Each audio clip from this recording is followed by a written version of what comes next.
So let's talk about broad picture about petroglyphs. They're all over the American Southwest. I don't know if there are other indigenous tribes throughout North America, but here is where the petroglyphs are known, right? I mean, Yes. and what do we know about them? What we know mostly is the time period that they were made. That's the thing that's easiest to show, although there's a lot of variation because when you're trying to, say, carbon date a petroglyph is very hard because you're carbon dating a rock and you're trying to make differences between desert varnish, how old that is. So there's some guesswork, but with archaeologists kind of digging around and figuring out what the sites were used for, like the site we're at here was camping and hunting, most likely a couple times a year, and maybe ceremonial. But we don't know what they mean because the people who made them lived 3,000 years ago. You know, sometimes you know what it is. It's pretty clear what it is. It's an accurate depiction of the animal life or humans at the time, like the cave art in Spain and Altamira and things like that.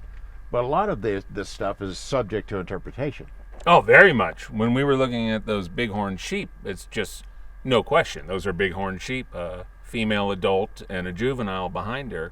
But then you see something that looks like a phantom with a sort of twisting devil tail and horns and arms. That is not any wildlife we currently have. Paranagate man, the significance of that. I mean, the significance is this is the only place where it exists on Earth. Is it that much different from a petroglyph art that exists elsewhere in the Southwest? It is seen to be pretty different than other sort of abstract or possibly ceremonial figures that you see, say, in the canyonlands of Utah or the rock art around Ridgecrest in the Mojave in California. And Paranagate man is one specific kind of character, and it is not found anywhere else except in Lincoln County in a couple of sites. There's such a time gap in between the indigenous people back then and the tribes that still exist now, that there's even they make guesses about what it meant, right? So if we've got something that we think looks like an alien, maybe it was an alien, maybe it shows a UFO like some of the images that we've seen, or maybe not. We see in it what we want to see, I guess, sometimes. But what we do know is that the epicenter of the modern alien mythology is right here in Lincoln County with Area 51. So maybe it's chance, but I like to think there's been something going on here for a long, long time. And just like we're fascinated by it, and we try to take pictures of it, the people who were here long ago did the same thing. It is a heck of a coincidence, at a minimum.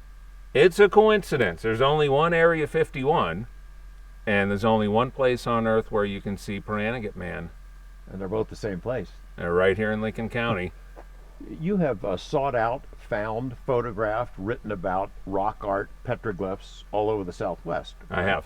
And, you know, the last thing I wanted to talk about was the lack of respect for them by so many people who go out and steal them or deface them, as that one has been done. It's just hard to believe that we're to the point where you can't really tell people where it is and how to find it because you got to worry about them stealing it. It's true, and we have to appreciate it, we have to know about it, and we have to know why it's rare and why it matters. And if we look at the latest rock art in Lincoln County, it shows the European settlers, cowboy hats, guns, horses, wagons, all of this. So the rock art itself was evolving right up to the point of contact, really, right up to the point of settlement. And at that point, it becomes history. And then we have, 170 years since then. So in that time, we've had to decide, does it matter? Should we protect it? Should we care about it? And sometimes the natural instinct of people when we're at our worst is, why don't we just screw it up? Why don't we just take it down, maybe chip it away and put it in a museum or sell it to a collector? Or just deface it. Or just deface it.